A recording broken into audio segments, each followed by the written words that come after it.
উত্থান বিকাশ পতন ইতিহাসের এই তিনটি অমোঘ বিধান কেউ লঙ্ঘন করতে পারেনি। জন্মিলে মরতে হবে এটা চিরাচরিত নিয়ম, কিন্তু পৃথিবীর অনেক সুরে শাসক ক্ষমতার দাপটে তা সাময়িকভাবে ভুলে যান। রুদ্ধ হয় তার পথ, পালাতে বাধ্য হন নিজ দেশ থেকে, মৃত্যু হয় পরদেশে। আজকে আমরা পৃথিবীর কয়েকজন স্বৈর শাসকের ইতিহাস তুলে ধরবো। এর মধ্যে সদ্য পলাতক শেখ হাসিনাও রয়েছেন। চলুন দেখি পৃথিবীর অন্যান্য স্বৈর শাসকদের পতন কিভাবে হয়েছিল সেটি জানা যাক। প্রথমে আসে ফিলিপাইনের ফার্দিনান্দ মার্কোস। ফিলিপাইনের রাষ্ট্রপতি ফার্দিনান্দ মার্কোস ব্যাপক বিক্ষোভের সম্মুখীন হন এবং গণশক্তি বিপ্লব নামে পরিচিত একটি জনপ্রিয় বিদ্রোহের সম্মুখীন হন। তার শাসনের প্রতি সামরিক ও জনসমর্থন কমে যাওয়ায় মার্কোস এবং তার স্ত্রী ইমেলদা দেশ ছেড়ে পালিয়ে যান। তারা হাওয়াইতে আশ্রয় নেন। 1989 সালে মার্কোসের মৃত্যুর আগ পর্যন্ত নির্বাসনী ছিল। পরবর্তীতে তাকে দেশে এনে তার জীবনের শেষ ইচ্ছা অনুযায়ী সমাহিত করা হয়। মোবুতু সেসে সেকো, বর্তমানে কঙ্গো গণতান্ত্রিক প্রজাতন্ত্র। মোবুতু সেসে সেকো 30 বছরের বেশি সময় ধরে কঙ্গোকে লোহার মুষ্টি দিয়ে শাসন করেছেন। লরেন ডিসির কাবিলার নেতৃত্বে বিদ্রোহী বাহিনী রাজধানী কিনশাসায় অগ্রসর হওয়ার সাথে সাথে মোবুতু মরক্কো পালিয়ে যান। 1997 সালে মৃত্যুর আগ পর্যন্ত তিনি সেখানেই নির্বাসিত জীবনযাপন করেন। জিন বেডেল বুফাসা, মধ্য আফ্রিকা প্রজাতন্ত্র।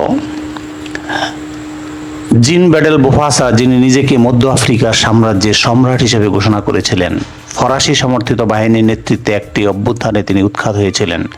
বুফাসা ফ্রান্সে পালিয়ে যান, সেখানে তাকে আশ্রয় দেওয়া হয়। ক্ষমা পাওয়ার পর 1986 সালে তিনি মধ্য আফ্রিকান প্রজাতন্ত্রে ফিরে আসেন, শুধুমাত্র বিচার ও কারাবাসের সম্মুখীন হন। নিকোলাই কৌশেস্কো, রোমানিয়ার কমিউনিস্ট নেতা নিকোলাই কৌশেস্কো তার শাসনামলের বিরুদ্ধে বিক্ষোভ দমন করার চেষ্টা করেছিলেন। যাই হোক, বিপ্লব তীব্র হওয়ার সাথে সাথে চৌশেস্কো তার স্ত্রীকে নিয়ে একটি হেলিকপ্টারে বুখারেস্ট থেকে পালিয়ে যান। তাদের বন্দী করা হয়, বিচার করা হয় এবং কিছুক্ষণ পরেই মৃত্যুদণ্ড কার্যকর করা হয়। পৃথিবীর ইতিহাসে সবচেয়ে মর্মান্তিক এই মৃত্যুদণ্ড। আলী আব্দুল্লাহ সালেহ, ইয়েমেনের প্রেসিডেন্ট আলী আব্দুল্লাহ সালেহ আরব বসন্তের সময় ব্যাপক বিক্ষোভের সম্মুখীন হন। তিনি তার রাষ্ট্রপতি ভবনে হামলায় আহত হন এবং অবশেষে চিকিৎসার জন্য ইয়েমেন ত্যাগ করেন। তিনি প্রথমে সৌদি আরব গেলেও পরে তিনি ইয়েমেনে ফিরে গেলেও রাজনৈতিকভাবে প্রান্তিকই থেকে যান। ম্যানুয়েল নোরিয়েগা, পানামা সামরিক স্বৈরশাসক ম্যানুয়েল নোরিয়েগাকে গণতান্ত্রিক শাসন পুনরুদ্ধারের লক্ষ্যে মার্কিন আক্রমণের পর ক্ষমতাচ্যুত করা হয়। আক্রমণের পর নোরিয়েগা পানামা সিটিতে ভ্যাটিকান দূতাবাসে আশ্রয় গ্রহণ করেন। অবশেষে তিনি মার্কিন বাহিনীর হাতে ধরা পড়েন। মার্কিন যুক্তরাষ্ট্রে তাকে ধরে নিয়ে বিচার করা হয় এবং কারাদণ্ডে দণ্ডিত করা হয়। মুয়াম্মার গাদ্দাফি, লিবিয়ার নেতা মুহাম্মদ গাদ্দাফি লিবিয়ার গৃহযুদ্ধের সময় ক্ষমতাচ্যুত হন। তিনি প্রথমে পালানোর চেষ্টা করেছিলেন, কিন্তু শেষ পর্যন্ত বিদ্রোহী বাহিনীর হাতে বন্দী হন এবং পরে নিজ শহর সিরতে মারা যান। তার মৃত্যুটি অত্যন্ত মর্মান্তিক হয়েছিল। রেজা শাহ পাহলভি, ইরানের বিপ্লবের সময় ইরানের শাহকে উৎখাত করা হয়েছিল। ব্যাপক বিরোধিতার সম্মুখীন হয়ে তিনি ইরান থেকে পালিয়ে যান, প্রথমে মিশরে। পরে তিনি চিকিৎসার জন্য মার্কিন যুক্তরাষ্ট্রে আশ্রয় চেয়েছিলেন, কিন্তু স্থায়ীভাবে সুযোগ থেকে বঞ্চিত করা হয়। অবশেষে তিনি মেক্সিকোতে বসতি স্থাপন করেন, সেখানে 1980 সালে মারা যান। Augusto Pinochet, Chile. যদিও পালানো সাধারণ ঘটনা নয়, অগাস্টো পিনোচেটের উপস্থিতি লক্ষণীয়। চিলি স্বৈরশাসক পদ থেকে সরে দাঁড়ানোর পর তিনি চিকিৎসার জন্য যুক্তরাজ্যে যান। যুক্তরাজ্যে থাকাকালীন আন্তর্জাতিক আইনি ও পদক্ষেপের প্রতিক্রিয়া তাকে গ্রেপ্তার করা হয়েছিল, কিন্তু পরে স্বাস্থ্যগত কারণে তাকে ছেড়ে দেওয়া হয়। সদ্য ক্ষমতাচ্যুত হওয়া শেখ হাসিনা এদের মধ্যে সর্বশেষ সংযোজন। রাষ্ট্র ক্ষমতা থেকে পালিয়ে যাওয়া সর্বশেষ সংযোজন হলো বাংলাদেশের সাবেক প্রধানমন্ত্রী শেখ হাসিনা।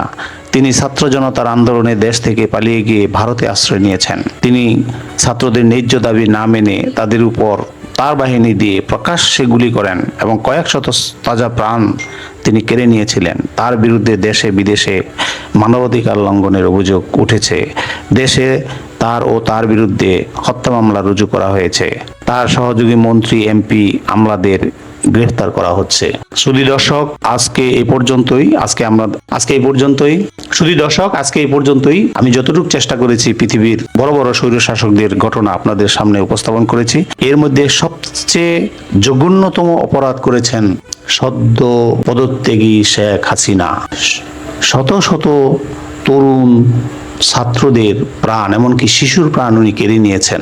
আমার এই ভিডিওটি যদি আপনাদের ভালো লাগে তবে আমার এই চ্যানেলটি সাবস্ক্রাইব করে দিবেন। ইতিমধ্যে যারা সাবস্ক্রাইব করেছেন তাদেরকে অসংখ্য ধন্যবাদ, সাথে একটি লাইক দিয়ে দিবেন। আসসালামু আলাইকুম। মুক্তিযোদ্ধাদের নাতিপুতিরাও পাবে না, তাহলে কি রাজাকারের নাতিপুতিরা পাবে? সেটা আমার প্রশ্ন, দেশবাসীর কাছে প্রশ্ন।